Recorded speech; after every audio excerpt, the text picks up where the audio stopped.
목포시가 지난 19일 목포시 의료원과 협약을 맺고 보건복지부 장기요양 재택의료센터 시범사업을 추진합니다.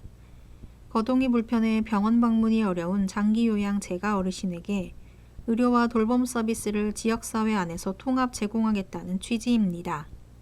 이번 협약에 따라 두 기관은 대상자 발굴과 연계를 비롯해 의사와 간호사의 방문 진료, 건강관리, 그리고 장기요양 돌봄 서비스의 맞춤 연동 체계를 함께 구축합니다. 의사와 간호사, 사회복지사가 팀을 이뤄 가정으로 찾아가고 방문 간호와 지역 돌봄 자원을 촘촘히 연결해 어르신은 익숙한 집에서 치료와 돌봄을 동시에 받게 됩니다. 삶의 질을 높이는 것은 물론 보호자 부담을 덜어주는 효과도 기대됩니다. 조석훈 목포시장 권한대행은 의료와 돌봄이 유기적으로 연결되는 재택의료 모델을 지역에 정착시키겠다며 관계기관의 지속적인 협력을 약속했습니다. 목포시는 앞으로 시범사업을 단계적으로 확대하고 지역 중심의 통합돌봄 체계를 고도화해 재가돌봄의 표준 모델로 자리매김시키겠다는 계획입니다. 복지TV 뉴스 정아림입니다.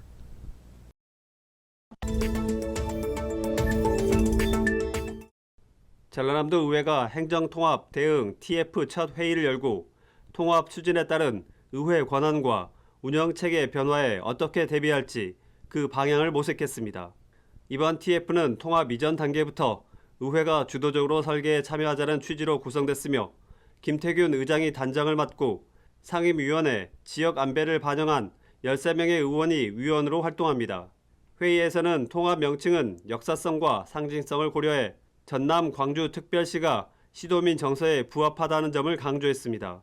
통합광역의회 청사와 관련해서는 올 6월 말 준공을 앞둔 현 전라남도 의회 청사를 최소한의 리모델링을 통해 통합의회 청사로 활용하는 방안이 타당하다는 의견을 모았습니다. 또 전남의 면적이 광주보다 약 24배 큰 만큼 광범위한 지역 여건과 도민 의견을 충실히 반영하기 위해 도의회 의원 정수 유지 또는 확대가 불가피하다는 점을 분명히 했습니다.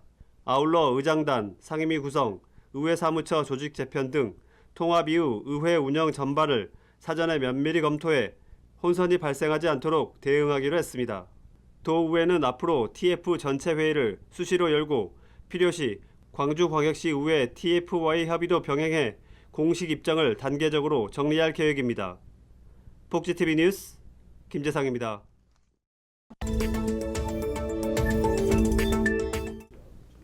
여수시에서 시민과 직접 소통하는 2026 시민과의 대화가 열렸습니다. 첫 일정은 시전동에서 출발해 2월 27일 화정면까지 27개 읍면동을 순회합니다. 시민과의 대화는 현장에서 바로 질문하고 답을 듣는 대면 소통 방식으로 꾸려졌습니다.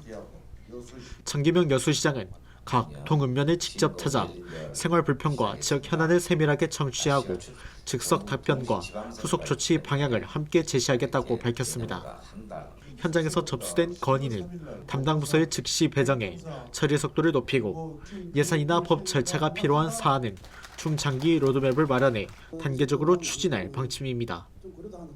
평일 낮 참여가 어려운 시민을 위해 유튜브 채널 여수 이야기로 모든 일정을 생중계하며 댓글과 문자 의견도 현장에서 함께 다루어 현장과 온라인을 아우르는 양방향 소통이 이루어지도록 했습니다.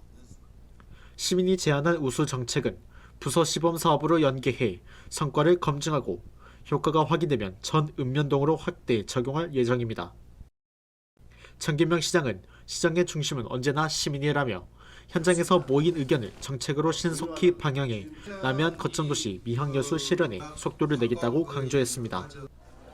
여수시 이번 열린 대화가 민원 예방과 정책 신뢰 회복, 지역 문제의 실질 해법으로 이어질지 주목됩니다. 복지TV 뉴스 홍경환입니다.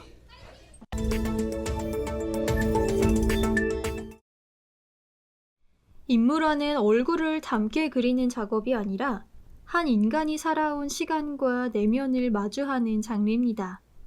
표정 너머의 기억과 삶의 흔적이 그림에 스며듭니다.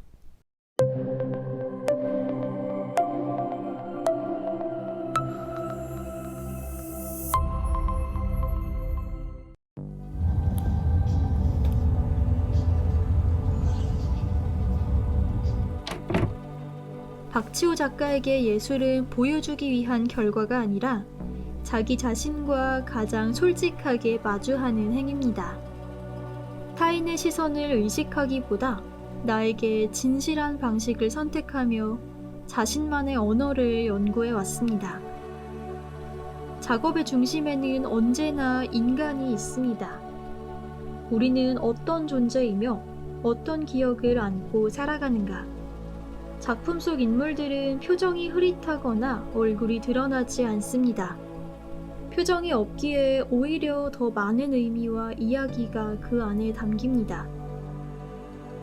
인간의 삶이 태어나서부터 50, 60, 70 이렇게까지 긴 시간 동안 어떤 형태로 만들어진 게 이 인간의 몸인데, 아주 다층적인 어떤 삶의 모습들을 그리기 위해서는 어떤 하나의 노골화된 표정보다는 모션을 많이 없애는 거죠. 그렇게 해서 오히려 더 보는 사람들한테 더 풍부한 이야기가 생성될 수 있도록. 작가는 주제에 어울리는 형식과 지금의 시대성을 함께 고민하며 인간 내면의 상처와 고뇌, 기억의 흔적을 작품 속에 담아냅니다. 물감이 흐른 자국과 스케치의 흔적을 숨기지 않는 이유도 결과물 안에 작업의 시간과 과정을 함께 남기고 싶기 때문입니다. 시장의 할머니들의 그 비틀어진 몸이나 비만한 몸, 그 다음에 이런 것들이 인간의 욕망도 들어있지만 그 안에 삶의 궤적이 그대로 느껴지는 거예요. 그래서 처음에는 낯설지만 오래 바라볼수록 생각은 깊어지고 고뇌는 이어집니다. 작가는 바로 그 지점에서 작품과 관객의 대화가 시작된다고 생각합니다. 내가 무엇을 생각하고 무엇을 이야기할 것인가에 대한 생각을 제 입장에서 제 마음에 있는 이야기들을 가장 잘 드러내는 방법을 항상 고민을 하고 있고요. 작업을 통해 전하고 싶은 메시지는 분명합니다. 인간의 삶은 숭고하며 우리가 지나온 시간과 기억은 존중받아 마땅하다는 것. 삶과 죽음, 기억과 망각에 대해 잠시 멈춰 사유하는 시간이 되기를 바라는 마음입니다.